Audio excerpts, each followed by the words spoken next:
We have it. School में पढ़ा है बट ऑनलाइन क्लासेस में नहीं पढ़ा है अभी। अच्छा अच्छा, चलिए ठीक है। तो आज हम लोग जो स्टार्ट करेंगे वो एस ब्लॉक से करेंगे, ठीक है। तो पहले मैं आपको एस ब्लॉक का पूरा क्लासिफिकेशन दूंगा, एस ब्लॉक में आपको आज पढ़ाऊंगा, देन उसके बाद हम लोग पी ब्लॉक भी पढ़ेंगे, ठीक है। तो एक छोटा सा इशू बस ये है मेरे साथ कि मेरे पास आज पेन और टैब मेरा जो था वो थोड़ा सा खराब हो गया है, ठीक है। तो मैं कल से कोशिश करूंगा कि उससे पढ़ा दूं। तो आप आज मतलब आज आप लोगों को थोड़ा सा एडजस्ट करना पड़ेगा। मेरे पास जो पीपीटी है उससे मैं आप लोगों को समझाने की कोशिश करूंगा, ठीक है। कोई इश्यू तो नहीं है आप लोगों को? No sir. No sir. चलिए ठीक है। तो ठीक है, तो बिना अब बात की हम लोग जो है स्टार्ट करते हैं, क्योंकि हम लोग पास 1 घंटे ही है, ठीक है। तो हम लोग सीधे चैप्टर्स पे आते हैं। कितने लोग जुड़ चुके हैं? 45। अच्छा ठीक है, तो हम देखो एक एक बच्चे का नाम नहीं ले पाएंगे, ठीक है। तो किसी को भी अगर कोई भी बीच में क्वेरी आए तो आप हमसे बीच में रोक के पूछ देना कि सर मुझे ये बात समझ में नहीं आई, ठीक है। तो ऐसा है कि मैं आप लोगों के साथ अपनी स्क्रीन शेयर कर रहा हूँ, ठीक है। Yes sir.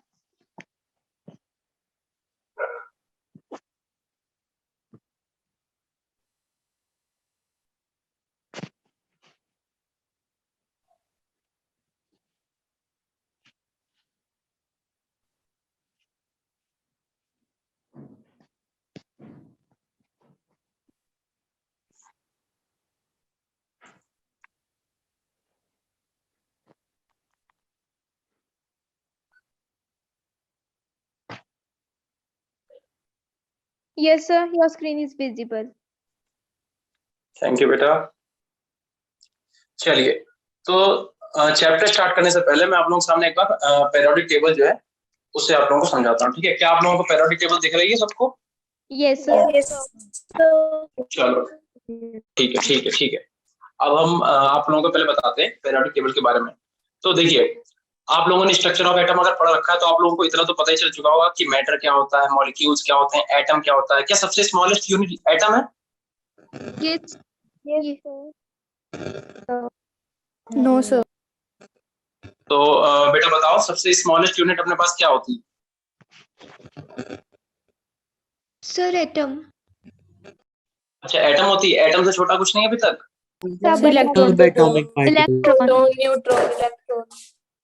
Electron, proton, neutron, बहुत सारे बच्चे बोल रहे हैं, लेकिन मैं आपको बता दूं, अगर जैसे ही आप मॉडर्न साइंस में आओगे, अभी आप पढ़ोगे तो आपको पता चलेगा कि इलेक्ट्रॉन, प्रोटॉन, न्यूट्रॉन जो है, हाँ एग्जैक्ट, जितना भी बोला ये बिल्कुल सही बोला, क्वार्क्स, ठीक है। तो सबसे स्मॉलेस्ट यूनिट आज के टाइम पे जो है क्वार्क्स है। और एक्चुअल में देखा जाए तो क्वार्क्स जो है वो भी स्मॉलेस्ट यूनिट नहीं है। एक्चुअल में जो स्मॉलेस्ट यूनिट आज के टाइम पे स्मॉलेस्ट पार्टिकल अपने पास है वो है हिग्स बोसॉन, जिसे हम लोग गॉड पार्टिकल भी बोलते हैं। लेकिन ये बहुत आगे की बात है, ठीक है, क्योंकि आप लोगों को हमें स्टार्टिंग से लेके चलना है, तो आपको एक एक बात स्टार्टिंग से बताते हैं। तो देखो, जो चैप्टर नंबर 3 आपका है, जहां पे क्लासिफिकेशन ऑफ एलिमेंट है, एक्चुअल में पेरियोडिक टेबल की स्टार्टिंग तो वहीं से होती है, but due to some reason मुझे आज एस ब्लॉक यहाँ पे लेके आना पड़ा। तो आपको एक बार मैं ओवरऑल समझाता हूँ कि एस ब्लॉक ये जो पेरियोडिक टेबल क्या है, इसे कैसे लर्न करना है, कौन कौन सी चीजें आपको लर्न करनी है और कौन कौन सा आपको यूज होगा, ठीक है। सबको मेरी आवाज आ रही है? क्लियर? Yes, sir. चलो ठीक है। तो देखो, अगर आप पेरियोडिक टेबल देख पा रहे हो तो इसमें आपको दिख रहा होगा लेफ्ट साइड में, अगर आप पेरियोडिक टेबल के देखोगे तो लिखा हुआ है ग्रुप फर्स्ट, ग्रुप सेकंड, ऐसे करके नंबरिंग आगे दे रखी है 3 4 5 6 7 8 9 10 से लेके और 18 तक। तो इससे हम लोगों को ये चीज तो क्लियर हो गई कि हम लोगों की जो पेरियोडिक टेबल बनी है उसमें देयर आर 18 ग्रुप, ठीक है। 18 ग्रुप है हम लोगों के पास। और कोई देख के बताएगा पेरियोड्स कितने अपने पास? 6 7। 7 हाँ ठीक है, तो 18 पेरियोड है हमारी मॉडर्न पेरियोडिक टेबल के अंदर, और 7 जो है वो पेरियोड है, ठीक है। 18 ग्रुप एंड 7 पेरियोड। अब बात ये आती है कि इन ग्रुप का और पेरियोड का मतलब क्या है। अच्छा आप लोग एक बात बताओ, आप लोग ग्रुप में स्टडी क्यों कर रहे हो? आप लोग सेपरेट सेपरेट स्टडी अलग अलग क्यों नहीं कर रहे हो, ग्रुप में स्टडी क्यों कर रहे हो आप लोग? क्योंकि सर हमारी क्लास सेम है। एग्जैक्ट है ना, बिल्कुल, बस यही चीज मैं सुनना चाह रहा था। आप सब एक ही क्लास में हो, आप सब एक ही एग्जाम के लिए प्रिपेयर कर रहे हो, इसलिए आप लोग ग्रुप में स्टडी कर रहे हो, अदरवाइज आप सब अलग अलग स्टडी करते हैं, राइट। तो कहने का मतलब, अब देखो आपकी बात में ही आपका आंसर छुपा हुआ है। मैंने जो क्वेश्चन पूछा था कि ये जो आपको ग्रुप दिख रहे हैं, जैसे ग्रुप फर्स्ट में देखो कौन कौन से एलिमेंट है, हाइड्रोजन है, उसके नीचे लिथियम है, फिर सोडियम है, पोटेशियम है, रुबिडियम है, सीजियम है और फ्रेंशियम है। तो इन्हें ग्रुप में रखने का मतलब ये हुआ कि ये एक ही क्लास के एलिमेंट्स हैं। इतनी बात आपको क्लियर हो रही है कि नहीं हो रही है? दैट मीन इनकी कुछ ना कुछ प्रॉपर्टीज जो है वो सेम रही होंगी, तभी तो ये साथ में है। अगर फॉर एग्जांपल आप मान लीजिए आप अभी नीट की प्रिपरेशन कर रहे हो या आप एकेडमिक में हो और कोई आपका ग्रेजुएशन का बच्चा आपके साथ बैठ के पढ़ सकता है क्या? नहीं पढ़ सकता। क्यों? क्योंकि उसकी प्रॉपर्टीज अलग है और आपकी प्रॉपर्टीज अलग है। तो सीधी सी बात यह है कि इन एलिमेंट्स को ग्रुप, ये जो आप ग्रुप देख रहे हो, ग्रुप के अगर अभी देखो मैं पॉइंट नहीं कर सकता हूँ, अब मैंने आपको बताया कि मैं पेन टाइप अभी मेरे पास नहीं है, ठीक है। तो आप खुद से देखो, ग्रुप नंबर फर्स्ट देखो, फिर सेकंड देखो, थर्ड देखो, फोर्थ देखो, आपको ऐसे 18 ग्रुप दिख रहे हैं। तो इन ग्रुप में जो एलिमेंट रखे गए हैं उन्हें इसीलिए रखा गया है क्योंकि उनकी जो प्रॉपर्टीज है वो सेम है। अब मैं आपको बताता हूँ इनकी प्रॉपर्टीज सेम कैसे हैं। तो देखो, सबको क्या फर्स्ट ग्रुप दिख रहा है? Yes sir. एक बार कोई बेटा, कोई भी एक लोग जरा एक बार ग्रुप फर्स्ट के एलिमेंट सब लोग बोलो। पहला कौन सा है? Hydrogen. Second one is helium. नहीं बेटा, नहीं, ग्रुप में देखो, ग्रुप में आप पेरियोड में जा रहे हो, ग्रुप में देखो, हीलियम, हाइड्रोजन के नीचे आ जाओ, लिथियम। सोडियम, फिर थर्ड कौन सा है? सोडियम, पोटाशियम, रूबियम, रुबीडियम, रूबीनियम, सीजियम एंड फ्रेंशियम, ठीक है। तो देखो, अब ये पूरी पेरियोडिक टेबल वैसे तो याद करने पे मतलब आपको पूरी भी याद करनी पड़ेगी जब आपको आगे फर्दर पढ़ाया जाएगा, लेकिन आपके 11th में क्योंकि आपके पास एस ब्लॉक है, एस में आपके दो ग्रुप है, कौन कौन से हैं? Group number first and group number second. तो यानी कि आप आज जो पूरा चैप्टर पढ़ने जा रहे हो फिर वो सिर्फ ग्रुप फर्स्ट और ग्रुप सेकंड पे बेसिस रहेगा।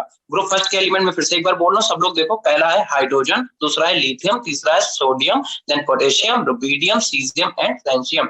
अच्छा, ग्रुप फर्स्ट के एलिमेंट्स को एल्कली मेटल्स बोला जाता है। ग्रुप फर्स्ट के एलिमेंट्स को एल्कली मेटल्स बोला जाता है।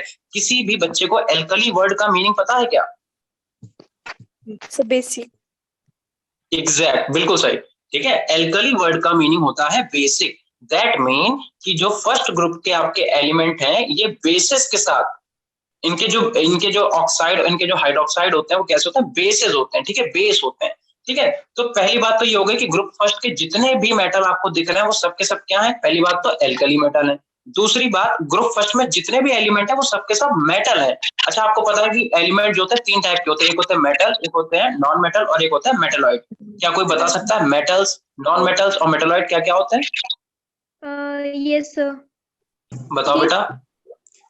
सर मेटल्स वो होते हैं जो जिसमें लॉस होता है, और सर जो नॉन मेटल्स होते हैं उनमें गेन होता है, लेकिन सर उनमें दोनों प्रॉपर्टीज होती है। नहीं, आप लोगों ने 10th में जो मेटल और नॉन मेटल की फिजिकल प्रॉपर्टीज पढ़ी हैं, अब मैं आपसे वो पूछ रहा हूँ, आप वो उनमें से बताइए एक दो प्रॉपर्टी। मेटल की प्रॉपर्टीज क्या है?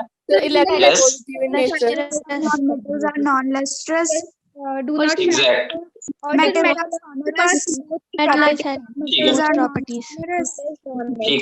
ठीक है। और नॉन मेटल्स बताइए क्या होते हैं, और मेटलॉइड क्या होते हैं? मेटलॉइड बताइए क्या होता है? Metalloids are those which have the properties of metals and non-metals.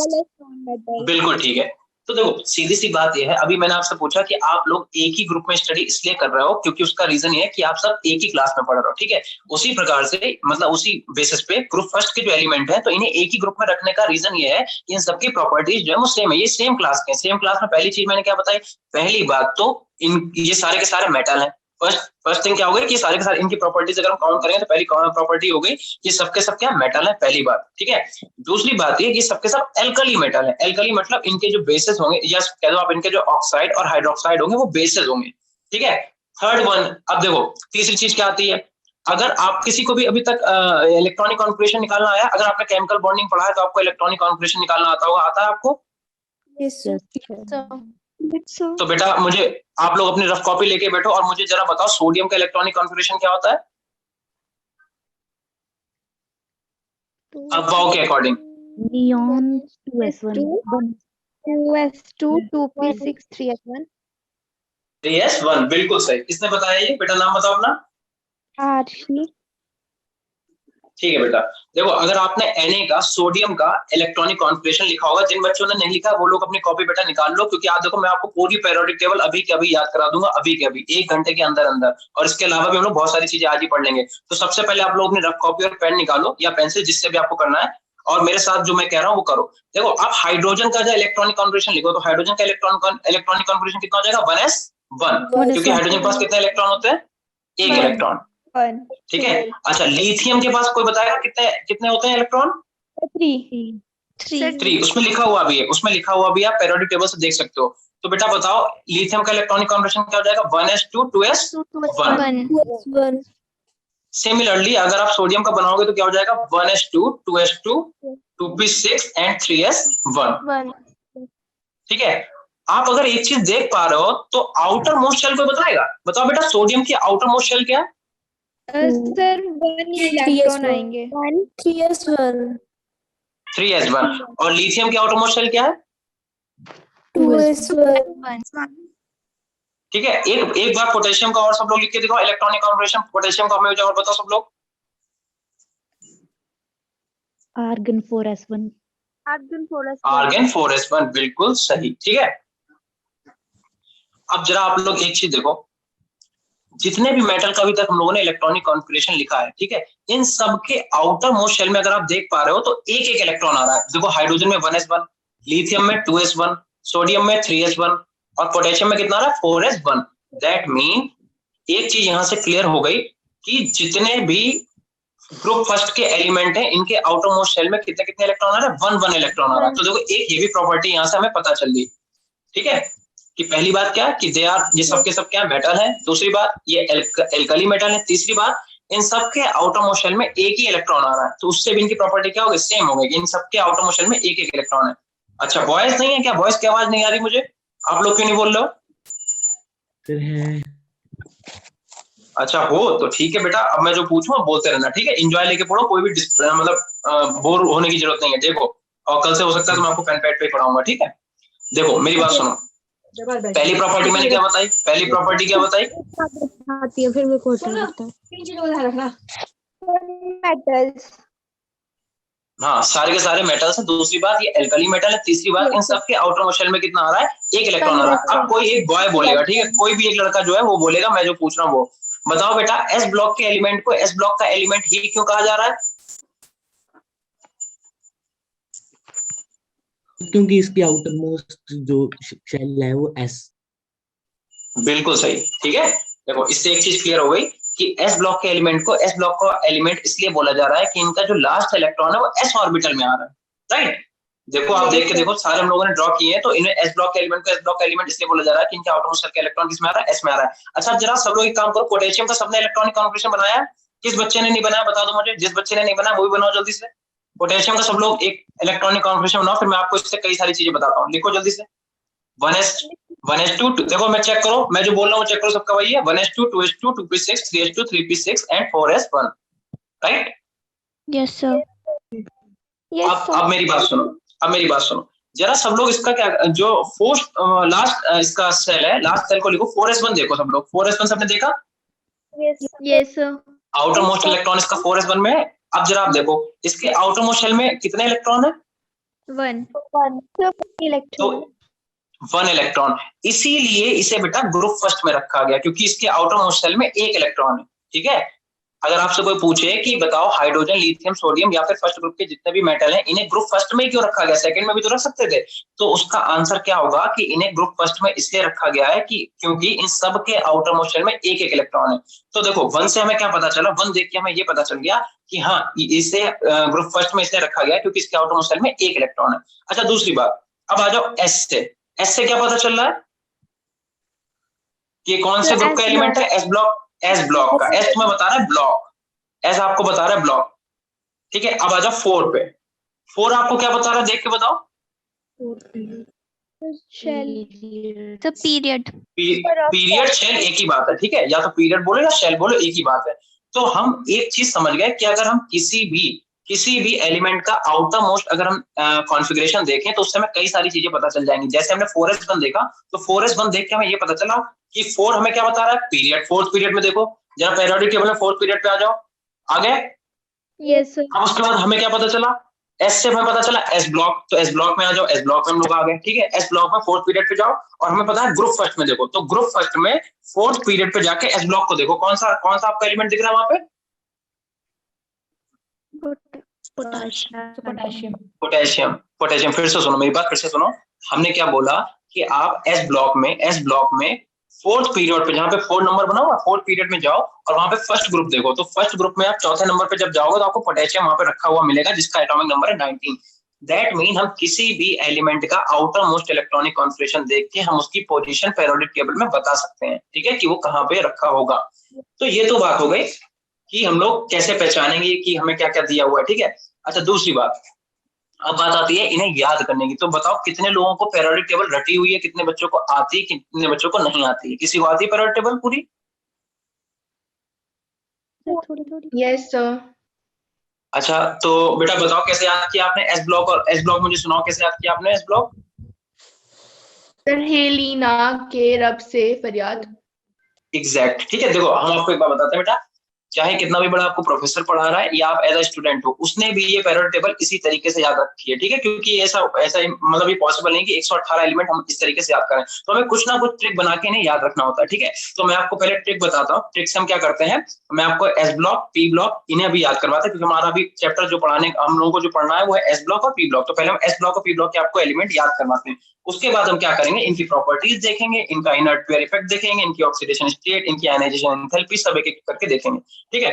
तो जिन बच्चों को नहीं आता है वो सबसे पहला देखो, सबसे फर्स्ट ग्रुप कैसे याद करेंगे। सबसे फर्स्ट ग्रुप याद करने का वही तरीका है जो अभी इस बच्ची ने बोला, हलीना की रूबी से फ्रेंडशिप, ठीक है। देखो हम लोग कैसे, जैसे हम लोग आप मैसेज हम लोग व्हाट्सएप पे लिखते हैं ना, आजकल तो हम लोग इंग्लिश यूज करते हैं। इंग्लिश का मतलब क्या होता है, जैसे मुझे लिखना है कि आज मैं आपको पढ़ाऊंगा, तो आज आप कैसे लिखोगे, लिखोगे AAJ आज, फिर मैं कैसे लिखेंगे MAI, लिखते हो आपको कैसे? तो वैसे ही इसकी ट्रिक बनाओ। देखो Yes, sir. H को हमने क्या बोल दिया, H को हमने बोल दिया हाँ, ठीक है। LI को हमने बोला ली, NA को बोला हमने ना, ठीक है। फिर K को हमने बोला की, RB को बोला रूबी या फिर रब, जो भी आप याद करना चाहो। CS को हमने बोला से, और FR को बोला हमने फरियाद। तो हमने कैसे याद करें फर्स्ट ग्रुप के एलिमेंट, हलीना की रूबी से फरियाद या फिर हलीना की रूबी से फ्रेंडशिप, जैसे भी आपको याद करना है कर लो। चलो अब बॉयज में कोई बोल के बताओ क्या बोला था ये, पहली बार तो आपको आता होगा। हलीना की कोई एक रूबी boy- से फ्रेंडशिप। हलीना की रूबी से फ्रेंडशिप। बेटा जो भी बोला है आपने, आप बताओ सेकंड ग्रुप आपको आता है क्या? यस सेकंड ग्रुप अगर आपको आता है तो बताओ बेटा, बोल के बताओ। सर बेटा बेटा मांगे मांगे काश काश स्कूटर स्कूटर बाप। बाप। ठीक है, बहुत अच्छी बात है। क्या आपको थर्ड, ये जो फिफ्थ पीरियड पी ब्लॉक में आ जाओ, पी ब्लॉक में ग्रुप नंबर 13 देखो, पी ब्लॉक कितने लोगों का आता है? Yes sir. यस बताओ बेटा। सर बैंगन आलू गाजर इन थैला। Very good. और 14 ग्रुप कैसे याद किया है? कौन सी? गीता स्नेहा प्रभा। आगे नेक्स्ट 15। सर ये नहीं पता। 15 बताओ बेटा कोई। 15 अगर नहीं पता, P ऐसे सबके बीच। ठीक है, हाँ बिल्कुल सही है। जैसे भी आप याद कर सकते हो वैसे याद कर लो, ठीक है। तो जिन्हें नहीं आता वो लोग अपना, अगर आप लिखना चाहो तो लिख लो, नेपाल पाकिस्तान ऑस्ट्रेलिया सब बीमार, ठीक है। नेपाल पाकिस्तान ऑस्ट्रेलिया सब बीमार, क्योंकि अभी कोरोना हुआ ना तो सब बीमार हो गए, ठीक है। अच्छा देन उसके बाद 16 ग्रुप बताओ, 16 ग्रुप कैसे याद किया आपने? उससे टेपो। ओ से टीपो।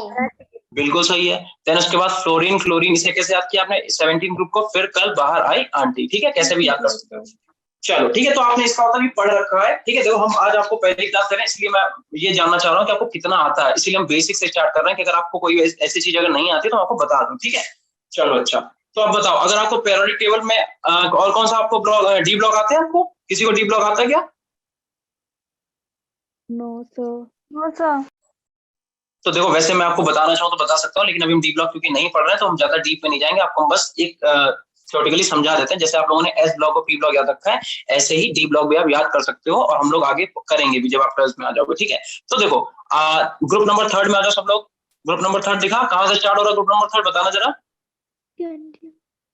स्कैंडियम से, ठीक है, ठीक है 21 से। तो देखो मैंने इसे याद कैसे किया है, सबका अलग अलग तरीका होता है, मेरा अलग तरीका है। तो मैंने कैसे याद किया, देखो मैंने इसे याद किया, सब टी वी कर मन फे को नी क्यू जिंग, ठीक है, सब टी वी कर मन फे को नी क्यू जिंग, ये तो मैंने याद करा 3D सीरीज। देन आप आ जाओ 4D सीरीज पे, मतलब स्कैंडियम के नीचे 39 सबको दिखा, वाई ट्रिटियम।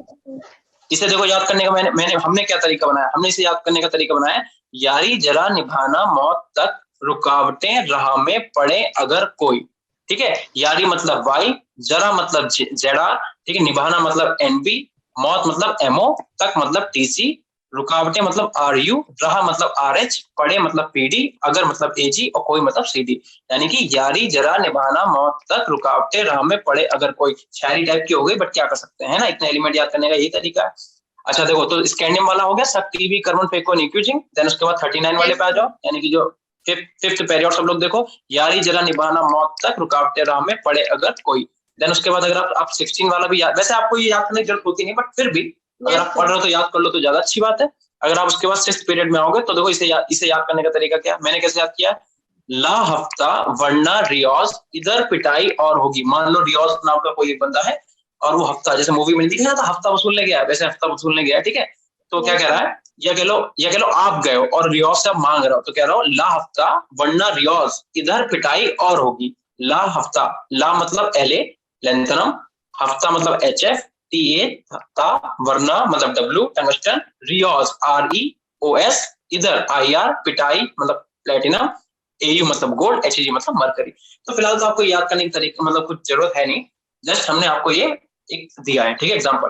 अच्छा चलो, अब ऐसे तो हम पी ब्लॉक का आपको पूरा क्लासिफिकेशन देते हैं, क्योंकि हमें अब ये चैप्टर पढ़ाना नहीं है, हमें पढ़ाना आपको एस ब्लॉक है।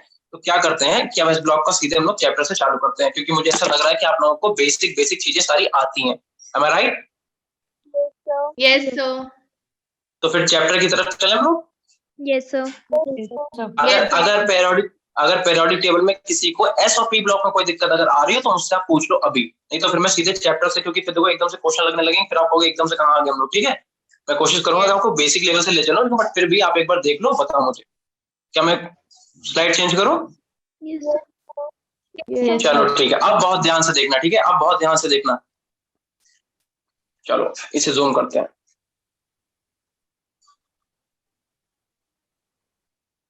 क्या दिख रहा है? Yes, sir. चलो ठीक है, सबको अगर दिख रहा है तो अब मेरी बात बहुत ध्यान से सुनो और बहुत ही सिंसियरली अपनी कॉपी और पेन लेके बैठ जाओ, क्योंकि अब यहाँ से डायरेक्ट आप एकदम से चैप्टर में एंटर करके डायरेक्ट आपके क्वेश्चन लगेंगे यहाँ से, ठीक है। जो IIT में, जेई में, आपके बोर्ड में जो भी क्वेश्चन पूछे जाए डायरेक्ट यहाँ से लगेंगे। तो देखो हम लोगों ने बेसिक, आपको पता है, इसलिए मैंने ज्यादा उसमें खींचा नहीं है ना, कोई मतलब नहीं बनता। यहाँ से देखो पहली हेडिंग पड़ी हुई है आयनाइजेशन एनर्जी, आयनाइजेशन एनर्जी, ठीक है। क्या मुझे कोई बता सकता है कि आयनाइजेशन एनर्जी क्या होती है? Yes, sir. Yes, sir. बता दो बेटा, बताओ, कोई भी एक लोग बताओ, एक साथ मत बोलना, ठीक है, कोई एक लोग बोलो, बेटा बोलो। हाँ, So it is the energy required to move an electron from the outermost shell. बिल्कुल सही है, ठीक है। हम फिर से रिपीट करते हैं, जिन बच्चों को आता है बहुत अच्छी बात, जिन बच्चों को नहीं आता सुनो, क्योंकि हमें इसकी डेफिनेशन याद करनी भी नहीं है, क्योंकि हम तुम्हें यहाँ पे कोई भी चीज रटवाने नहीं आए, हम तुम्हें कॉन्सेप्ट बताएंगे, सीधे क्वेश्चन लगाएंगे, ठीक है, कुछ भी एक्स्ट्रा नहीं। देखो तो एक्चुअल में क्या होता है कि आयनाइजेशन एनर्जी है क्या, किसी भी एलिमेंट के आउटर मोस्ट शेल से एक इलेक्ट्रॉन को निकालने में जो अमाउंट ऑफ एनर्जी आपको देनी पड़ेगी। अच्छा वो इलेक्ट्रॉन ऐसे क्यों देगा, जैसे फॉर एग्जांपल एक एग्जांपल ले लो सोडियम का। सोडियम का एटॉमिक नंबर कितना होता है? 11। तुम इसे कैसे लिखेंगे? 2,8,1, ठीक है, 2,8,1। अब बताओ इसके आउटर मोस्ट शेल में एक इलेक्ट्रॉन है, हाँ हमें दिख रहा है, लेकिन क्या वो एक इलेक्ट्रॉन आपको इतनी आसानी से दे देगा? वो क्यों दे आपको अपना इलेक्ट्रॉन? क्योंकि फिर इसकी नोबल गैस कन्फिग्रेशन हो जाएगी, चाहिए तो फिर उसको है ना, स्टेबल हो जाएगा। हाँ ठीक है। अगर वो अपना एक इलेक्ट्रॉन निकाल देगा तो उससे क्या मिलेगा? इलेक्ट्रॉनिक, उसका स्टेबल ऑक्टेट कंप्लीट हो जाएगा, स्टेबल हो जाएगा। बट फिर भी आपको उस इलेक्ट्रॉन को निकालने के लिए कुछ ना कुछ एनर्जी देनी पड़ेगी। इलेक्ट्रॉन ऐसे तो निकल आएगा नहीं ना, इलेक्ट्रॉन हमने, आप देख सकते हैं कि हम पकड़े उसको खींच के लाए बाहर। तो सीधी सी बात है, किसी भी एलिमेंट के आउटर मोस्ट शेल से एक इलेक्ट्रॉन को निकालने में जो अमाउंट ऑफ एनर्जी रिक्वायर्ड होती है हम लोग बोलते हैं आयनाइजेशन एनर्जी। और इसे हम लोग आयनाइजेशन एनर्जी नहीं, हम लोग बोलते हैं फर्स्ट आयनाइजेशन एनर्जी। कोई बता सकता है सेकंड आयनाइजेशन एनर्जी क्या होगा? जो सेकंड इलेक्ट्रॉन को निकालने के लिए। बिल्कुल सही। अब जरा ध्यान से देखना, ठीक है, मैंने आपके सामने एक इलेक्ट्रॉनिक कॉन्फिगरेशन लिखा हुआ है जहां पे हेडिंग पड़ी है आयनाइजेशन एनर्जी, उसके आगे आप लोग देखो लिखा हुआ है कि 1s2 and 2s2 is greater than, लिखा हुआ है 1s2 2s2 एंड 2p1। सबको दिखा? Yes, sir. Yes, sir. अभी देखो हम क्वेश्चन पूछेंगे, इसलिए बेटा बहुत ध्यान से सब लोग देखना। 1s2 2s2 और वहां पे ग्रेटर देन का साइन लिखा हुआ है, फिर लगा हुआ है 1s2 2s2 एंड 2p1।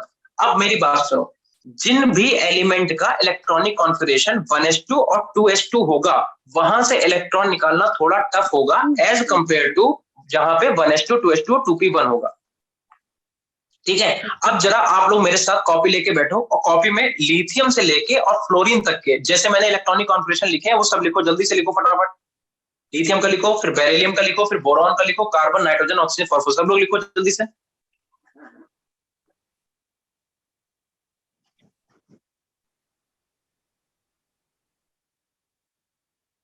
अगर आपको लग रहा है कि आपका टाइम वेस्ट हो रहा है तो आप देख के लिख लो, ठीक है, जल्दी से लिखो, क्योंकि हम आपसे डायरेक्ट क्वेश्चन पूछे, आप कॉपी में सॉल्व करके बताना मुझे। और हम इसे छुपा देंगे। पहले तो हाँ आप नोट कर लो सब लोग।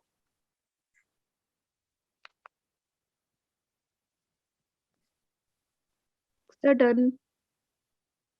ठीक है बेटा, बाकी सब बच्चों का हो गया boys? No sir. No sir. सब लोग नोट कर लो।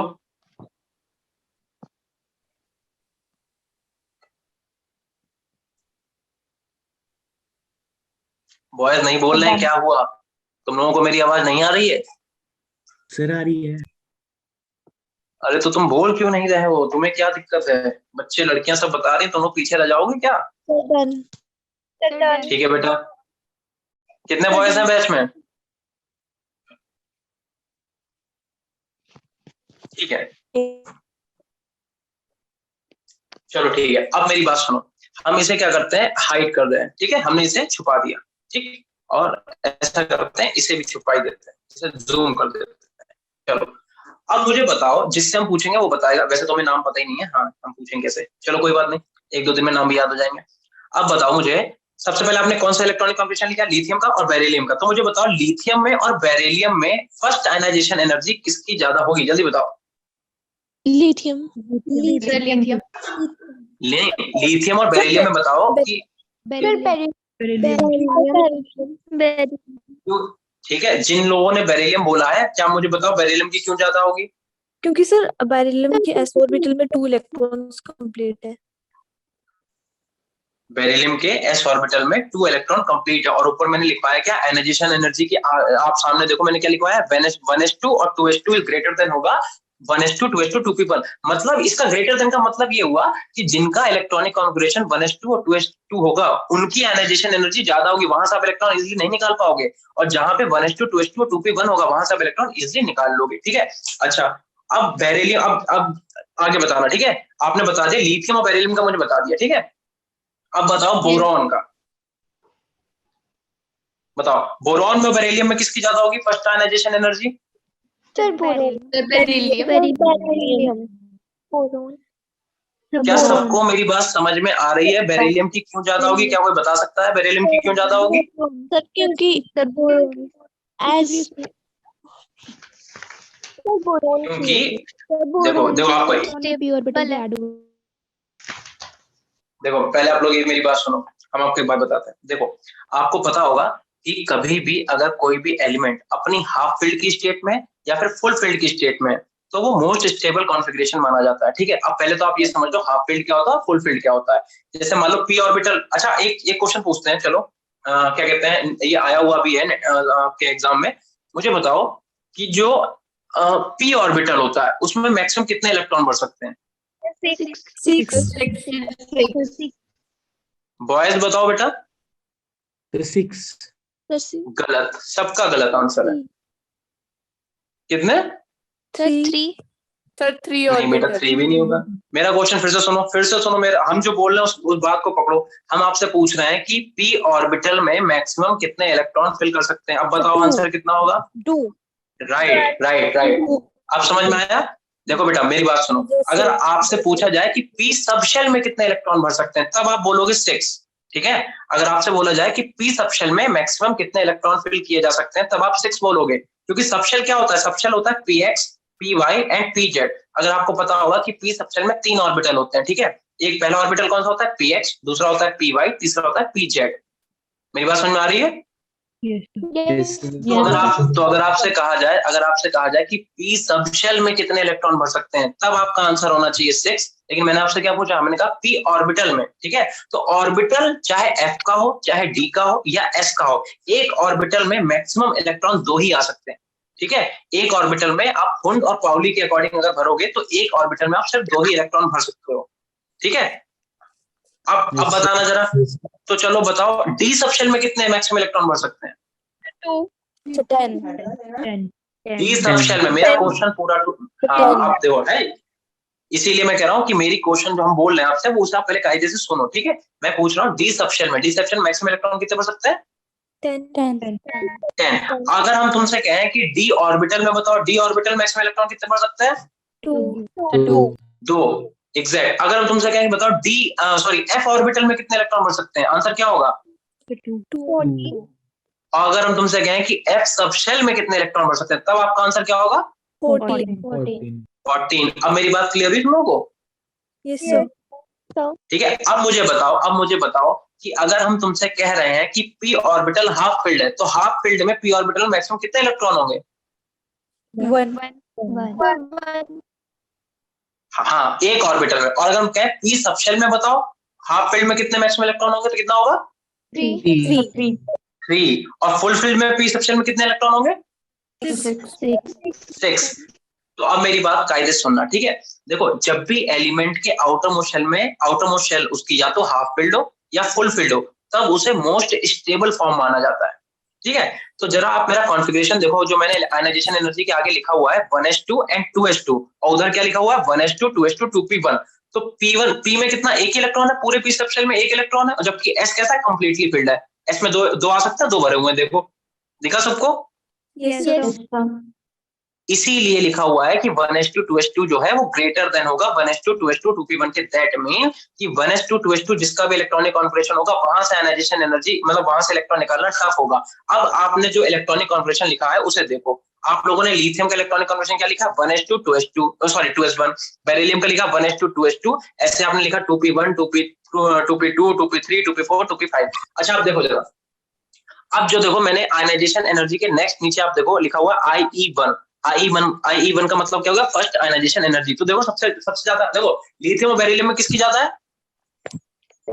Beryllium. क्यों ज्यादा है? अब जरा बेरिलियम का जरा इलेक्ट्रॉनिक कॉन्फिगरेशन देखो, क्या लिखा हुआ है? 1s2 2s2, और लिथियम का क्या लिखा हुआ है? 1s2 2s1। तो ऑब्वियसली बात है 2s2 वाले का क्या होगा? ज्यादा होगा। अब इलेक्ट्रॉन क्योंकि नहीं निकाल सकते वहां से, इसलिए बेरिलियम की आयनाइजेशन एनर्जी लिथियम से ज्यादा है।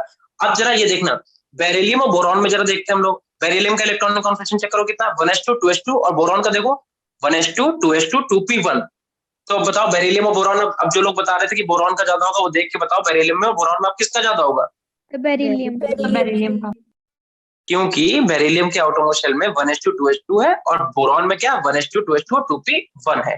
अब अच्छा, अब हम आपसे कह रहे हैं बोरॉन और कार्बन में बताओ। तो जरा बोरॉन में देखना कितना है? 1s2 2s2 2p1, और कार्बन का देखो कितना है? 1s2 2s2 और 2p2। तो आपको समझ में आ गया है ना? वहां से आप इलेक्ट्रॉन निकाल सकते हो, वहां से नहीं निकाल सकते हो। चलो, अब नाइट्रोजन देखो। अब आपसे अगर हम कहें कि कार्बन में और नाइट्रोजन में, तो जब कार्बन का देखो कितना है? 1s2 2s2 2p2, जबकि नाइट्रोजन का कितना है? 1s2 2s2 2p3। तो नाइट्रोजन का आउटरमोस्ट शेल हाफ फील्ड है या फुल फील्ड है? देख के बताओ। Half field. और अभी हमने क्या बताया? अगर हाफ फील्ड होगा तो मोस्ट स्टेबल होगा कि नहीं होगा? बताओ। दैट मीन इसका मतलब क्या हुआ कि अगर आप कार्बन और नाइट्रोजन में देखो, ठीक है, तो नाइट्रोजन हाफ फील्ड है, और जबकि कार्बन में p2 है, यानी कि आप कार्बन से इलेक्ट्रॉन आसानी से निकाल लोगे, जबकि नाइट्रोजन अपने इलेक्ट्रॉन नहीं देगा, क्योंकि वहां पे p में 3 ऑर्बिटल है, और 3 ऑर्बिटल मतलब half field, and half field मतलब मोस्ट स्टेबल, ठीक है। अब अगर हम इसे छुपा दें, ठीक है, हम इसे छुपा दें, और हम आपसे पूछ रहे हैं कि नाइट्रोजन एंड ऑक्सीजन में फर्स्ट आयनाइजेशन एनर्जी का ऑर्डर बताओ। सब लोग ऑक्सीजन का लिखो इलेक्ट्रॉनिक कॉन्फिगरेशन, नाइट्रोजन का लिखो, और उसके बाद मुझे बताओ फर्स्ट आयनाइजेशन एनर्जी किसकी ज्यादा होगी? नाइट्रोजन तो नाइट्रोजन की। सब लोग नहीं बोलो, सब लोग अपना आंसर दो, सब लोग आंसर दो, बाकी बच्चे नहीं बोल रहे, सब लोग बोलो। Nitrogen. ठीक है, जितने लोगों ने नाइट्रोजन बोला है, अब मुझे बताओ नाइट्रोजन की क्यों ज्यादा होगी? फर्स्ट आयनाइजेशन एनर्जी नाइट्रोजन की क्यों ज्यादा होगी? सर ऑक्सीजन ऑक्सीजन स्टेबल है। आधे लोग ऑक्सीजन बता रहे हैं, सर नहीं, आधे लोग ऑक्सीजन बता रहे हैं, आधे लोग नाइट्रोजन बता रहे हैं। मैंने मेरा क्वेश्चन फिर से सुनो, आप लोग क्वेश्चन नहीं सुनते हो ठीक से, माइक बंद कर लो बेटा। ठीक है, अब मेरी बात सुनो, मेरा क्वेश्चन फिर से सुनो। हमने आपसे कहा है कि नाइट्रोजन में एंड ऑक्सीजन में जो फर्स्ट आयनाइजेशन एनर्जी होगी वो बताओ किसकी ज्यादा होगी। दैट मीन कहां से इलेक्ट्रॉन निकालना टफ है, क्वेश्चन को समझो, इलेक्ट्रॉन कहां से निकालना टफ है, तो दोनों का इलेक्ट्रॉनिक कॉन्फिगरेशन लिखो और लिख के बताओ मुझे कहां से इलेक्ट्रॉन निकालना टफ है। नाइट्रोजन से। नाइट्रोजन से। ठीक है, अब नाइट्रोजन, अब देखो, अब इस बार सब बच्चों ने नाइट्रोजन बोला। क्यों बोला नाइट्रोजन? क्योंकि नाइट्रोजन का जरा अगर आप p ऑर्बिटल देखो, p सबशेल देखो, तो नाइट्रोजन में 3 इलेक्ट्रॉन है हाफ फील्ड, और जबकि ऑक्सीजन में कितने हैं? 4 electron in p orbital. Oxygen के p ऑर्बिटल में 4 इलेक्ट्रॉन है। अच्छा एक बात बताओ, अगर ऑक्सीजन अपना 1 इलेक्ट्रॉन निकाल दे तो क्या वो हाफ फील्ड नहीं हो जाएगा? Yes. तो कहने का मतलब ये है कि अगर वो एक इलेक्ट्रॉन निकालने से हाफ फिल्ड हो रहा है तो अपना इलेक्ट्रॉन आसानी से निकाल देगा। वो कहेगा कि भाई एक इलेक्ट्रॉन मेरे पास पड़ा है, उसे आप ले जाओ। वो कहेगा हमें अपना इलेक्ट्रॉन इसलिए दे रहे हैं क्योंकि हम तो इलेक्ट्रॉन निकालने के बाद क्या हो जाएंगे, हाफ स्टेबल हो जाएंगे, हाफ फील्ड में स्टेबल हो जाएगा वो। अब देखो, अब अगर ये हम जो अगला क्वेश्चन पूछ रहे हैं अगर आप लोगों ने बता दिया तो इसका मतलब आपको ये बात समझ में आ गई। आप अब लिखो क्वेश्चन, सब लोग लिखो क्वेश्चन, लिखो सब लोग लिखो, write down the order of, लिखो write down the order of second ionisation energy of nitrogen and oxygen. The order of Write the order of second ionization energy of nitrogen and oxygen. yes sir. जिन बच्चों को मेरा question सुनाई नहीं दिया है फिर से एक बार सुनो। मैंने क्वेश्चन ये बोला है कि आपको नाइट्रोजन और ऑक्सीजन में जो सेकेंड आयनाइजेशन एनर्जी का ऑर्डर है वो बताना है। तो खूब सोच समझ के क्वेश्चन को पहले लिखो, उसका इलेक्ट्रॉनिक कॉन्फिगरेशन लिखो और सोच समझ के आंसर देना, ठीक है? ऐसे नहीं बोलना हड़बड़ी में। देख के बताओ। ऑक्सीजन की ज्यादा होगी second ionisation energy. Sir oxygen की होगी। Yes, sir, ऑक्सीजन की ज्यादा होगी। ऑक्सीजन की लोग कह रहे हैं। अच्छा, और नाइट्रोजन वाले कितने लोग हैं? नाइट्रोजन वाले बताओ बेटा। सर नाइट्रोजन की लो होगी सेकेंड आयनाइजेशन एंथैल्पी और ऑक्सीजन की हाई होगी। ठीक है बेटा, तो तुम इसका आंसर बताओ। जिसने भी अभी आंसर दिया है बोला है, बताओ बेटा क्या रीजन है इसका। सर जब फर्स्ट आयनाइजेशन एंथैल्पी मतलब फर्स्ट आयनाइजेशन एंथैल्पी होगी वो ऑक्सीजन की कम होती है, तो सर वो एक इलेक्ट्रॉन लूज कर देता है, तो उसके बाद उसकी कॉन्फ़िगरेशन हाफ फिल्ड हो जाती है और स्टेबल हो जाती है, तो वो सेकेंड आयनाइजेशन एंथैल्पी में आसानी से अपना इलेक्ट्रॉन लूज नहीं करता। देखो बिल्कुल सही। देखो जिन बच्चों का आंसर आ गया बहुत अच्छी बात है, जिन्हें नहीं आया वो लोग एक बार मेरी बात सुनो, क्योंकि देखो हम ड्रॉ तो कर नहीं सकते। मैंने आपको अपना जो आज का रीजन बताया, कल से मैं आपको पेन पैड पे पढ़ाऊंगा, एक एक बात लिख के दिखाऊंगा, ठीक है? बट आज थोड़ा सा आप एडजस्ट करो। जिन बच्चों का आंसर नहीं आया वो एक बार मेरी बात फिर से सुनो।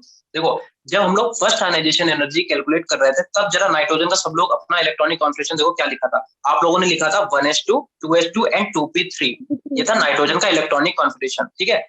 और ऑक्सीजन का आप लोगों ने क्या लिखा था? 1s2 2s2 and 2p4, right? सबने ये लिखा था। yes sir. तो उस केस में क्या था कि ऑक्सीजन का जो ऑर्बिटल पी ऑर्बिटल था, पी सबशेल थी, उसमें 4 इलेक्ट्रॉन थे। तो अगर ऑक्सीजन एक इलेक्ट्रॉन निकाल देता तो वो हाफ फिल्ड हो जाता, तो इसलिए क्या कर रहा था, वो इलेक्ट्रॉन अपना आसानी से निकाल दे रहा था। तो उस केस में नाइट्रोजन की जो थी आयनाइजेशन एनर्जी ज्यादा थी। लेकिन अब हम बात करें सेकंड आयनाइजेशन एनर्जी की, तो सेकंड IE2 जब आप कैलकुलेट करोगे, IE2 का मतलब सेकंड आयनाइजेशन एनर्जी। तो सेकंड आयनाइजेशन एनर्जी का मतलब जब एक इलेक्ट्रॉन निकल चुका है। अब अगर नाइट्रोजन से आपने एक इलेक्ट्रॉन निकाल दिया तो बेटा हमें बताओ इलेक्ट्रॉनिक कॉन्फिगरेशन क्या होगा अगर आपने नाइट्रोजन से एक इलेक्ट्रॉन निकाल दिया तो? 1s2 2s2 एंड 2p3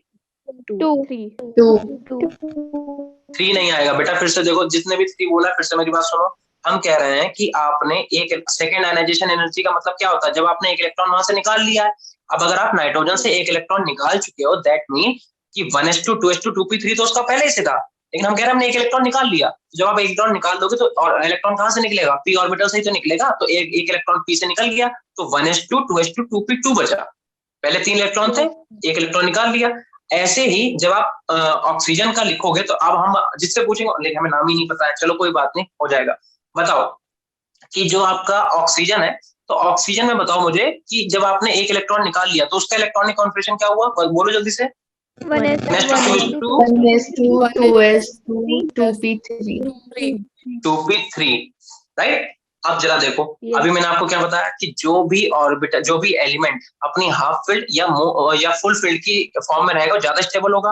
पहले जो था नाइट्रोजन हाफ फील्ड था तो वो स्टेबल था। स्टेबल इन द सेंस कि हम बोल रहे थे कि उसकी जो आयनाइजेशन एनर्जी वो ज्यादा थी। बट यहाँ पे क्या हुआ कि नाइट्रोजन ने अपना एक इलेक्ट्रॉन निकाल दिया, ऑक्सीजन ने अपना एक इलेक्ट्रॉन निकाल दिया। तो जब नाइट्रोजन ने अपना इलेक्ट्रॉन निकाला तो क्या बना? 1s2 2s2 2p2 बना। और जब ऑक्सीजन ने अपना इलेक्ट्रॉन निकाला तो बना 1s2 2s2 2p3। एंड इस वाले केस में अगर आप देखो तो अब क्या हुआ है कि ऑक्सीजन जो वो आपका हाफ फिल्ड हो गया है। तो इसका मतलब ये कि ऑक्सीजन की जो है यहाँ पे सेकंड आयनाइजेशन एनर्जी ज्यादा होगी फर्स्ट से नाइट्रोजन से। लेकिन यहाँ पे जो मैंने ऑर्डर लिखा किसका लिखा? IE1 का। तो आप लोग क्या करो, एक बार सब लोग जो आपने भी इलेक्ट्रॉनिक कॉन्फिगरेशन लिखे हैं, लिथियम बेरिलियम, ये जो यहाँ पे फ्लोरीन तक, इन सबका ऑर्डर लिखो और मुझे सबका ऑर्डर बताओ। लाइन से ऊपर से नीचे की तरफ आओ, टॉप टू बॉटम आओ और हमें बताओ कि लिथियम की मतलब पूरा ऑर्डर सेट करो, आयनाइजेशन फर्स्ट आयनाइजेशन एनर्जी का पूरा ऑर्डर सेट करो, जैसा मैंने यहाँ पे लिख रखा है ये I1 का, इसे हम छुपा रहे हैं, आप लोग बताओ।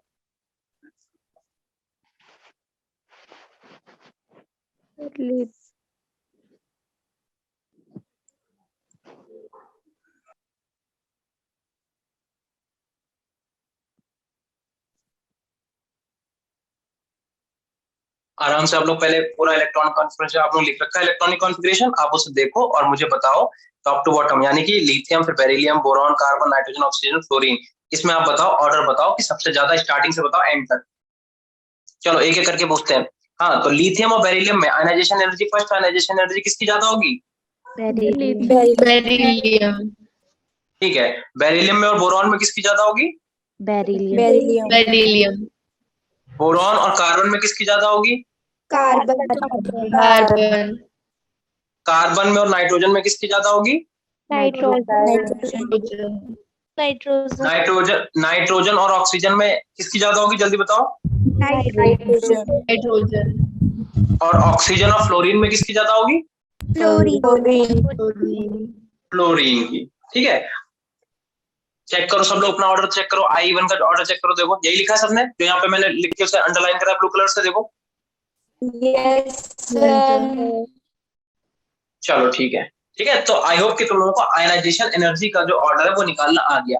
तुम्हें सिर्फ ये वाला फॉर्मूला याद रखना है कि अगर कहीं पे इलेक्ट्रॉनिक कॉन्फ़िगरेशन 1:2:2 है तो उसका आयनाइजेशन एनर्जी का ऑर्डर क्या होगा, ज्यादा होगा as compare to 1:2:2 and 2p1 से। ठीक है, अच्छा चलो अब आगे आते हैं। तो तुम लोग जो मैंने यहाँ पे ग्रीन कलर से क्वेश्चन लिखा है इसे सब लोग कॉपी पे नोट करो। तुम्हें करेक्ट IE2 मतलब सेकंड आयनाइजेशन एनर्जी ट्रेंड बताना है, जो मैंने मेटल लिख रखे हैं, lithium, beryllium, boron, carbon, nitrogen, oxygen, fluorine. ये तुम्हारे लिए होमवर्क में क्वेश्चन है, इसे लिखो जल्दी से सब लोग।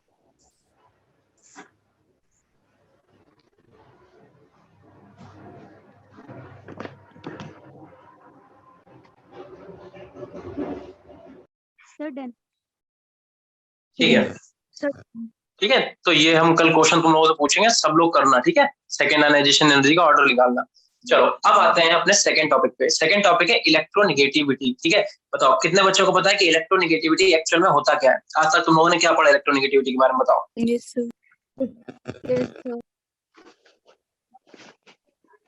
बताओ मुझे इलेक्ट्रोनेगेटिविटी क्या होता है, डेफिनेशन कोई बताएगा? हाँ, तो हम लोगों ने जनरली अभी तक ये पढ़ रखा है कि इलेक्ट्रॉन को अपनी तरफ खींचने की जो टेंडेंसी है, अपनी तरफ पुल करने की जो टेंडेंसी है, उसे हम लोग क्या बोलते हैं, इलेक्ट्रोनेगेटिविटी बोलते हैं इन जनरल। बताओ कि पूरी पीरियोडिक टेबल का सबसे मोस्ट इलेक्ट्रोनेगेटिव एलिमेंट कौन सा है? फ्लोरीन। फ्लोरीन, फ्लोरीन, बिल्कुल सही, बिल्कुल सही। ठीक है, अच्छा चलो ठीक है। अच्छा बताओ मुझे ऑर्डर बताओ, ऑक्सीजन में, नाइट्रोजन में एंड फ्लोरीन में, ठीक है, ऑक्सीजन में, नाइट्रोजन में, फ्लोरीन में इलेक्ट्रोनेगेटिविटी का ऑर्डर बताओ जरा सब लोग।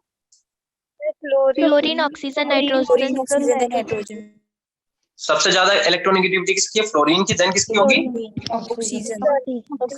फिर उसके बाद नाइट्रोजन। अच्छा ठीक है, अब मेरी बात सुनना। ठीक है, ठीक है, सबको पता है कि एसिडिटी क्या होती है, बेसिसिटी क्या होती है, ये बात सबको पता है? अच्छा तो बताओ बेस क्या होते हैं, बेस क्या होते हैं? सर जो डिसॉल्व हो जाते हैं OH नेगेटिव, है ना। अब मेरी बात सुनो बेटा, अभी आपका नाम क्या बच्चा, क्या बोला आपने अभी? सर जो डिसोसिएट हो जाते हैं OH नेगेटिव। हाँ, आपने अपना नाम बताओ बेटा, क्या है? सर मुस्कान। तो मुस्कान, अभी तुमने जो डेफिनेशन बताई कि bases are those which are dissolve in OH negative ion, ठीक है, मतलब डिसोसिएट हो जाते हैं OH नेगेटिव आयन में। तो हम तुम्हें बता दें कि ये जो तुमने बेस की डेफिनेशन बताई है, ये आर्हेनियस बेस हुए, ठीक है, ये आर्हेनियस एसिड और आर्हेनियस बेस हुए, ठीक है। तो ऐसा नहीं है कि डेफिनेशन गलत है, बट ये एक्वस एसिड और एक्वस बेस की तुमने डेफिनेशन बताई है, ठीक है, कि अगर हम लोग HCl को क्या करें, डिसोसिएट करें तो H पॉजिटिव Cl नेगेटिव में जाएगा तो वो एसिड हो गया, या फिर अगर हम लोग क्या करें KOH को हम लोग क्या करें, डिसोसिएट करें तो K पॉजिटिव और OH नेगेटिव में जाएगा तो क्या हो गया, बेस हो गया। जो H पॉजिटिव आयंस देते हैं अपने एक्वस सॉल्यूशन में हम लोग एसिड बोलते हैं, और जो OH नेगेटिव आयन देते हैं अपने एक्वस सॉल्यूशन में हम लोग बोलते हैं बेस। लेकिन ये बात किसने बताई थी? ये बताए थे आर्हेनियस ने, ठीक है। अगर हम तुमसे यहाँ पे पूछ रहे हैं कि बताओ फ्लोरीन ऑक्सीजन एंड नाइट्रोजन, हम इनके साथ कोई भी कंपाउंड नहीं लगा रहे हैं, ठीक है। खूब कायदे से सुनो तुम लोग, फ्लोरीन, ऑक्सीजन एंड नाइट्रोजन। बताओ इनमें से सबसे ज्यादा बेसिक कैरेक्टर कौन शो करेगा? यहाँ पे तो किसी के पास ना H पॉजिटिव है ना OH नेगेटिव है, बताओ। फ्लोरीन। देखो अब मेरी बात सुनो, देखो आप सबको पता है कि फ्लोरीन के पास, अच्छा फ्लोरीन के आउटर मोशन में कितने इलेक्ट्रॉन होते हैं बताना जरा।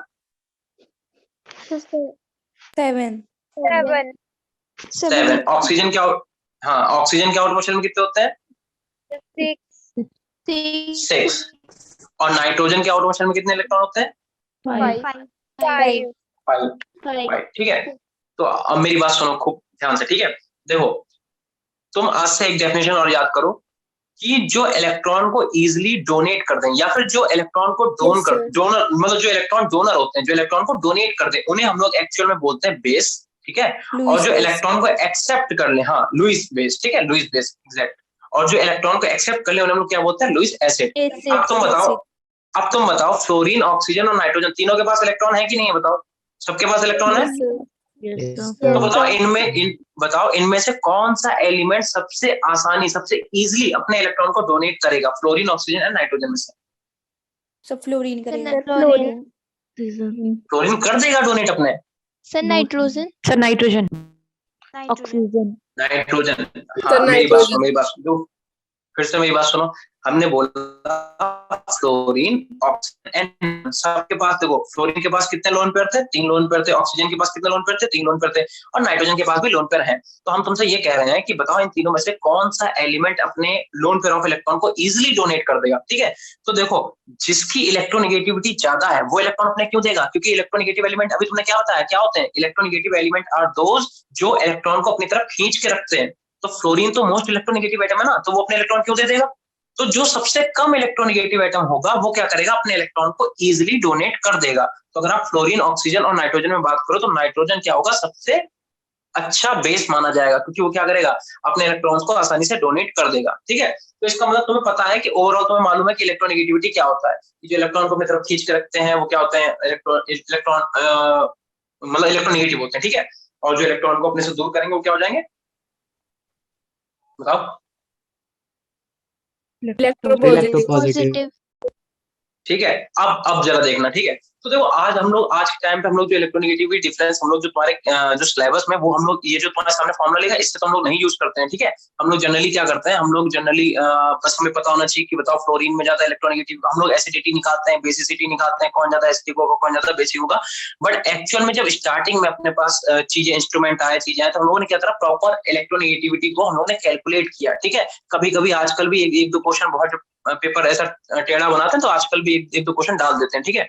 तो देखो तो सबसे पहले जो तुम्हारे लाइनस पॉलिंग थे उन्होंने फॉर्मूला दिया था इलेक्ट्रोनेगेटिविटी डिफरेंस के लिए, XA माइनस XB का उन्होंने फॉर्मूला था 0.208 under root EA minus EB, ठीक है। तो तुम्हें याद करने की जरूरत नहीं, जिससे उन्होंने लिख के तुम्हें दे दिया है, ठीक है। तुम्हें जो याद करने की अगर कोई चीज है तो बस ये है, यहाँ पे जो मैंने इंपॉर्टेंट इलेक्ट्रोनेगेटिव वैल्यूज लिखा हुआ है, अगर तुम याद कर सकते हो तो तुम बस ये 5 वैल्यूज याद कर लेना, फ्लोरीन, ऑक्सीजन, क्लोरीन, नाइट्रोजन, और बाकी जो मैंने लिख रखी है कार्बन, आयोडीन, सल्फर और हाइड्रोजन की। सबसे ज्यादा अगर तुम्हें कहीं पे यूज आएंगे तो ये 4 वैल्यूज आएंगी, अगर तुम याद कर सकते हो तो, ठीक है। अच्छा तो इसमें हम लोग ज्यादा अंदर अभी नहीं आए। देखो एक चीज हम बताते हैं कि एक्चुअल में जब हम तुम्हें एस ब्लॉक पढ़ाएंगे तो एस ब्लॉक तुम्हें स्टार्टिंग से विद प्रॉपर नोट्स, एक एक डेफिनेशन, उसके एग्जांपल बताएंगे। अभी मेरे पास मुझे एकदम से आज क्लास लेनी पड़ेगी तो मेरे पास प्रॉपर एकदम से नोट्स नहीं थे, तो ये एक तरीके के शॉर्ट नोट्स हैं, ठीक है। तो तुम्हें इससे पढ़ना नहीं है, जस्ट तुम्हें एक बार एक क्विक रिवीजन टाइप का करा रहे हैं, तो पूरा चैप्टर कायदे से पढ़ाएंगे, ठीक है। कल जहां तक मेरे पास पेपर वो आ जाएगा तो उससे हम तुम्हें पेन पैड से पढ़ा देंगे, ठीक है। चलो अब देखो हम यही अभी तुम्हें बता देते हैं एसिड एंड बेसिक कैरेक्टर। तो तुम्हें हमने ओवरऑल तो बता दिया कि एसिडिक और बेसिक कैरेक्टर क्या होता है।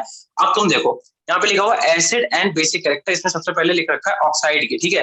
तो देखो अगर हम लोग मेटल ऑक्साइड की बात करें, अच्छा पहले तो बता दो मेटल ऑक्साइड और नॉन मेटल ऑक्साइड क्या होता है, या फिर मेटल हाइड्रोक्साइड क्या होता है। मेटल ऑक्साइड का कोई एग्जांपल बताएगा?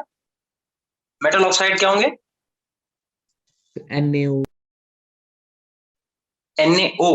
NaO बनता है बेटा, Na2O बनता है, NaO नहीं बनता है, ठीक है। देखो मेटल के ऑक्साइड जो भी होंगे, मतलब मेटल को आप जब रिएक्ट कराओगे ऑक्सीजन से तो जो भी आपके ऑक्साइड बने होंगे मेटल ऑक्साइड बोलते हैं, ठीक है। और ऐसे नॉन मेटल ऑक्साइड हो गए, ठीक है, या फिर आपके जो भी मेटल के तो खैर होते ही मेटल के ऑक्साइड होते हैं, नॉन मेटल के। तो देखो ऊपर मैंने रेड पेन से लिख रखा है कि जो मेटल के ऑक्साइड होते हैं वो इन जनरल कैसे होते हैं, बेसिक कैरेक्टर शो करते हैं, और जो नॉन मेटल ऑक्साइड होते हैं वो इन जनरल हमें एसिडिक कैरेक्टर शो करते हैं। ठीक है, अब देखो कुछ ऐसे भी तुम्हारे मेटल ऑक्साइड होते हैं जो कि न्यूट्रल है। ठीक है, जैसे नॉन मेटल के जो ऑक्साइड होते हैं वो न्यूट्रल होते हैं, जैसे H2O। क्या H2O पे कोई चार्ज होता है? No sir. अच्छा, तुमसे एक हम क्वेश्चन पूछ रहे हैं, तुम बताओ क्या H2O एसिड की तरह बिहेव करता है या बेस की तरह बिहेव करता है? सर ये दोनों की तरह। दोनों की तरह करता है बेटा, अभी जिसने बोला ना दोनों की तरह करता है। आप हमें रिएक्शन बताओ, हमें कोई एक ऐसी रिएक्शन बताओ जिसमें आप H2O की रिएक्शन कराओ और मुझे दिखाओ कि ये दोनों एसिड के साथ भी रिएक्शन करता है, बेस की तरह भी रिएक्ट करता है। बताओ मुझे कोई भी एक ऐसी रिएक्शन बताओ। HCl plus H2O। HCl plus H2O क्या बनेगा बेटा, बताना। H3O positive plus Cl negative। अच्छा, तो यहाँ पे तुम्हारा जो H2O है वो कैसे वर्क कर रहा है, एसिड की तरह कि बेस की तरह?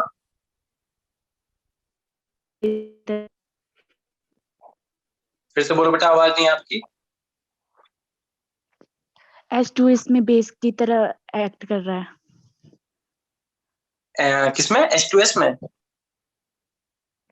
HCl plus H2O जो है उसमें H2O बेस कर रहा है। हाँ ठीक है, क्योंकि देखो HCl तो खुद एसिड है, तो HCl की जब आपने H2O से रिएक्शन कराया तो H3O पॉजिटिव बना। H3O पॉजिटिव क्या होता है? हाइड्रोनियम आयन, पता है सबको? यस जो जितने भी एक्वस एसिड होते हैं उनके हम लोग कंपेयर जो करते हैं ना, कंपेयर करते हैं वो इसी से करते हैं। ठीक है, H2O से कंपेयर का मतलब समझे? जैसे फॉर एग्जांपल मान लो जैसे आपके पास यूनिट ना हो, मान लो अगर आपके पास यूनिट है ही नहीं, तो आप मान लो कभी बाजार में गए कुछ सामान खरीदने, कुछ भी लेने गए, सब्जी लेने गए, तो आप सब्जी कैसे लोगे? अगर आपके पास यूनिट नहीं है, आप केजी नहीं बोल सकते, आप कोई भी यूनिट यूज नहीं कर सकते, आप सब्जी कैसे लोगे? बताओ मुझे, क्या कहोगे, कितनी सब्जी चाहिए आपको?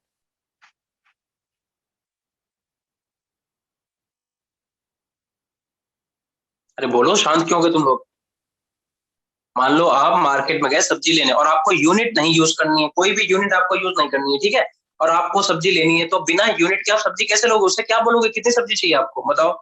और वो सब्जी आपको कितने कैसे देगा, कि कितने सब्जी के कितने रुपए लगाएगा, बता सकता है कोई? Sir unit kilo. Unit kilo?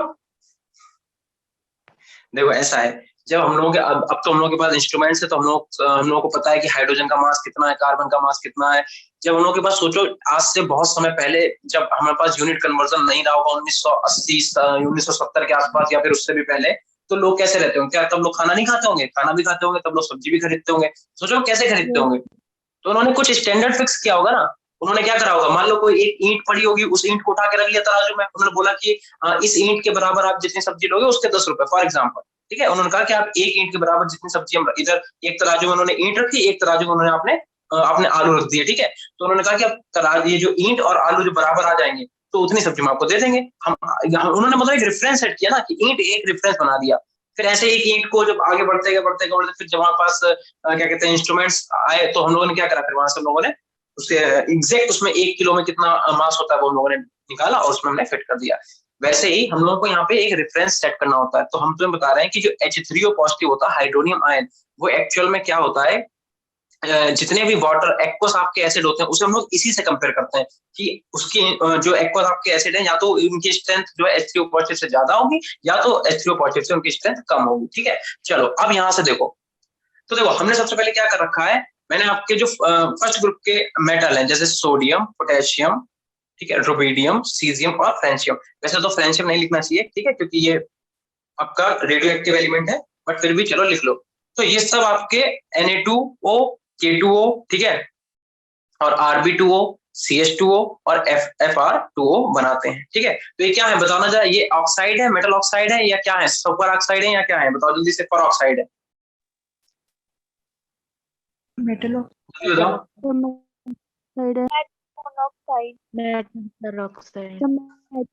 अच्छा, मुझे बताओ सुपर ऑक्साइड, अगर हम आपसे कहें कि आप किसी सुपर ऑक्साइड का फॉर्मूला बताओ, क्या मुझे कोई सुपर ऑक्साइड का फॉर्मूला बता सकता है?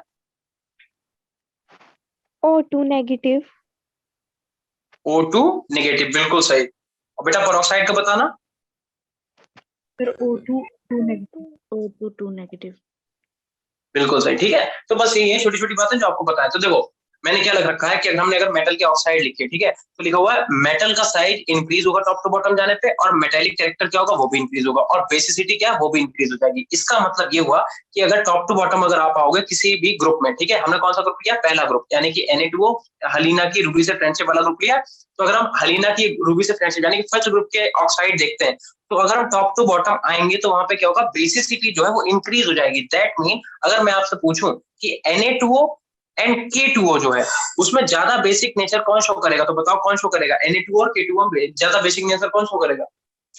A2 K2O, ठीक है। और अगर Rb2O और CH2O में पूछे तो CS2 ठीक है। तो ये छोटी सी एक बात है कि आपको याद रखना है कि अगर फर्स्ट ग्रुप के जो भी आपके मेटल ऑक्साइड होंगे, आप अगर टॉप टू बॉटम आओगे तो बेसिसिटी क्या होगी, इंक्रीज होगी, ठीक है। ऐसे ही अगर आप मतलब जो आपके सेकेंड ग्रुप के हैं या फिर जो नॉन मेटल ऑक्साइड है, नॉन मेटल ऑक्साइड के लिए है कि अगर आप टॉप टू बॉटम, जैसे कौन सी लोग फैमिली लिए देखना जरा, कार्बन फैमिली। कार्बन फैमिली, ठीक है। तो कैसे कैसे कैसे याद कर रखा है आप लोगों ने, काशी गैस संत प्रभु, ठीक है। तो अगर हम कार्बन फैमिली के ऑक्साइड लेते हैं तो टॉप टू बॉटम आने पे क्या होगा, एसिडिटी डिक्रीज करेगी, या फिर हम वही बोल सकते हैं अगर एसिडिटी डिक्रीज करेगी दैट मीन बेसिसिटी इंक्रीज करेगी, राइट, ठीक है। तो इसका मतलब SnO2 जो होगा वो सबसे ज्यादा बेसिक कैरेक्टर शो करेगा, और हमने आपको बताया कि बेसिक कैरेक्टर शो करने का मतलब कि ये अपने लोन पेयर ऑफ इलेक्ट्रॉन को आसानी से डोनेट कर पाएगा, ठीक है।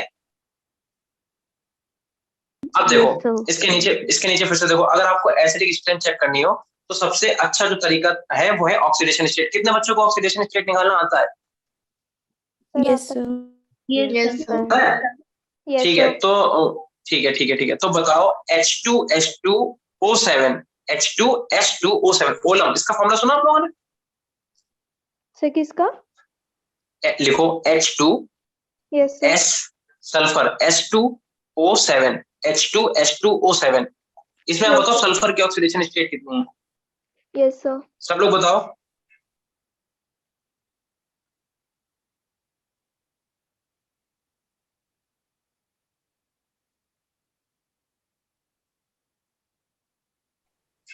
+6 कितनी आ रही है? +6 +6 आ रही है। Yes sir. +6 कैसे कैलकुलेट किया आप लोगों ने? सर सल्फर को x मान लिया सर, सेलेक्ट कर दिया सर। 2 ठीक है। into 1 हाँ 2 into X, बिल्कुल सही है। इसका मतलब आपको आता है ऑक्सीडेशन स्टेट निकालना। चलो बहुत अच्छी बात है। तो इसका मतलब अगर आप Cl2O में क्लोरीन की निकालो जल्दी से, उसमें मत देखो, इसमें मत देखो आप लोग, इसमें मत देखो आप लोग, निकालो जल्दी से। जो हम बोल रहे हैं Cl2O निकालो, Cl2O3 में निकालो, Cl2O3 में निकालो, Cl2O5 में निकालो क्लोरीन की, और Cl2O7 में निकालो क्लोरीन की ऑक्सीडेशन स्टेट निकालो सब में, जल्दी जल्दी। Cl2O, Cl2O3, Cl2O5, Cl2O7, इन सब में आप क्लोरीन की ऑक्सीडेशन स्टेट जल्दी जल्दी निकाल के दिखाओ। सर ClO27 की +7 +7 बिल्कुल सही। Cl2O5 की बताओ। ClO3 की +3 बिल्कुल ठीक है। तो आपको अगर पूछा जाए एसिडिक कैरेक्टर इन सब में, तो आपको बस एक चीज याद रखनी है कि अगर ऑक्सीडेशन नंबर इंक्रीज होगा तो एसिडिक कैरेक्टर भी क्या होगा, इंक्रीज होगा, ठीक है। Acidic character is directly proportional to the charge of atom, ठीक है। अच्छा आप मुझे एक बात बताओ कि सेंट्रल मेटल एटम कौन सा होगा, ये कैसे पहचानते हैं? जैसे फॉर एग्जांपल SF6 है, SF6 है, तो बताओ SF6 में सेंट्रल मेटल एटम कैसे पहचानोगे आप, कौन सा है? SF6 कैसे पता आपको सल्फर होगा सेंट्रल मेटल एटम? ये सर उसकी कम एटम्स होंगे। फिर से बोलो बेटा। सेंट्रल एटम, फिर से बोलो बेटा, आवाज नहीं आ रही आपकी। सेंट्रल एटम मोस्टली इलेक्ट्रोपॉजिटिव होता है। हाँ बिल्कुल सही, ये है बिल्कुल आपका सही आंसर, ठीक है। ये देखो सेंट्रल एटम मेटल एटम कैसे पहचानेंगे हम लोग, कि जो लेस इलेक्ट्रोनेगेटिव होगा, फ्लोरीन में और सल्फर में जो लेस इलेक्ट्रोनेगेटिव होगा उसे क्या बोलेंगे कि वो हमारा सेंट्रल मेटल एटम है।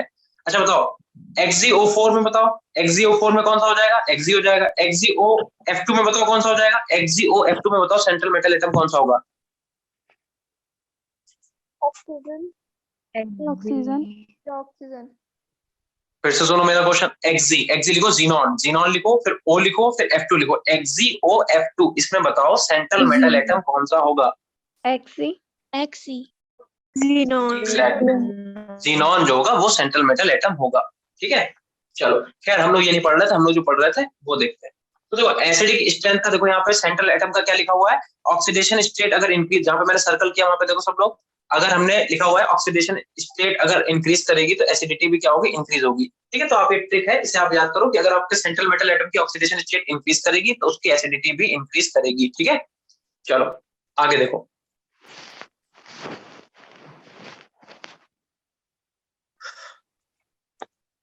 ऑक्सी एसिड्स, चलो ठीक है। तो अब हम लोग पढ़ेंगे ऑक्सो एसिड्स ऑफ फास्फोरस, फिर हम लोग पढ़ेंगे सल्फर के ऑक्सो एसिड्स, फिर हम लोग क्लोरीन के ऑक्सो एसिड्स पढ़ेंगे। ठीक है, तो ऑक्सो एसिड का मतलब समझे क्या होते हैं ऑक्सो एसिड, बता सकता है कोई?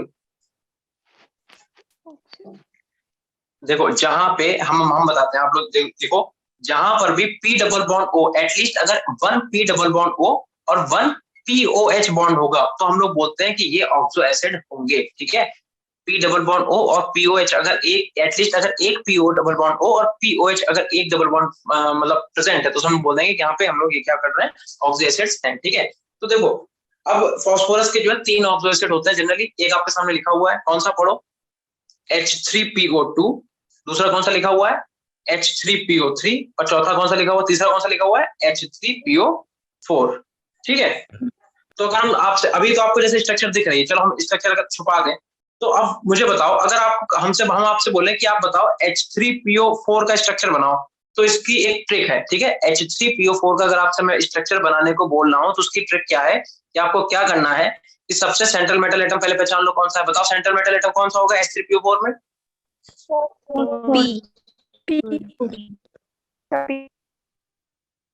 फास्फोरस। मेरी आवाज आपको क्लियर आ रही है कि मेरी आवाज रुक रुक के आ रही है आप लोगों को? Clear है। क्लियर आ रही है?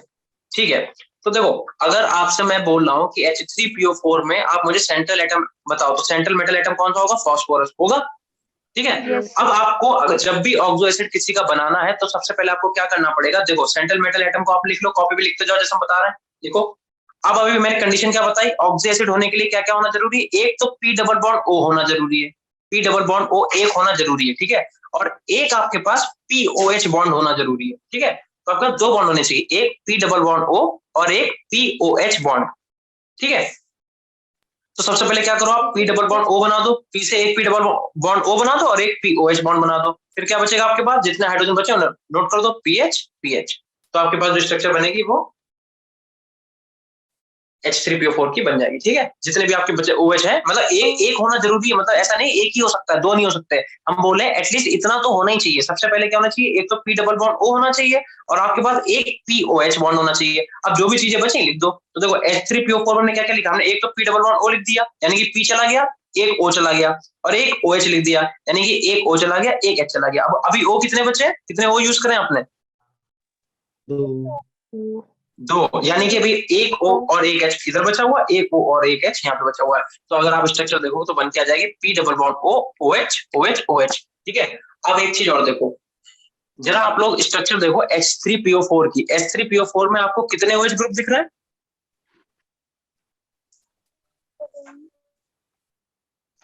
H3PO4 में आपको कितने OH ग्रुप दिख रहे हैं, देख के बताना। 3 दिख रहे हैं, तो इससे हम ये बता सकते हैं कि ये एक ट्राई बेसिक एसिड है। ठीक है, ये हमारे पास कैसा है, ट्राई बेसिक है। ट्राई बेसिक का मतलब यहाँ पे कितने OH ग्रुप है, 3 है। अगर आप एक एक H तीनों से हटा दोगे तो कॉन्जुगेट जो बेस बनेगा वो PO negative O negative O negative बनेगा। ठीक है, तो हम लोग OH को देख के बता सकते हैं जितने OH प्रेजेंट होंगे किसी भी ऑक्सो एसिड में वो उतना ही बेसिक एसिड होगा। ठीक है, तो यहाँ पे कितने basic acid, try basic acid. अगर आप समझें कि बताओ H3PO2 का बताओ, H3PO2 में OH कितने हैं, अपने आप स्ट्रक्चर बनाओ आप H3PO3 की और H3PO2 की स्ट्रक्चर बना के दिखाओ, सब लोग बनाओ। 2। तो अगर हम आपसे पूछें कि H3PO3 जो है वो डाइबेसिक है या मोनोबेसिक है, कौन सा है, डाइबेसिक। कैसे पता आपको, 2 OH ग्रुप। ठीक है, और H3PO2 का बनाओ, बताओ मोनोबेसिक है या डाइबेसिक है, ट्राइबेसिक है, मोनोबेसिक। ठीक है।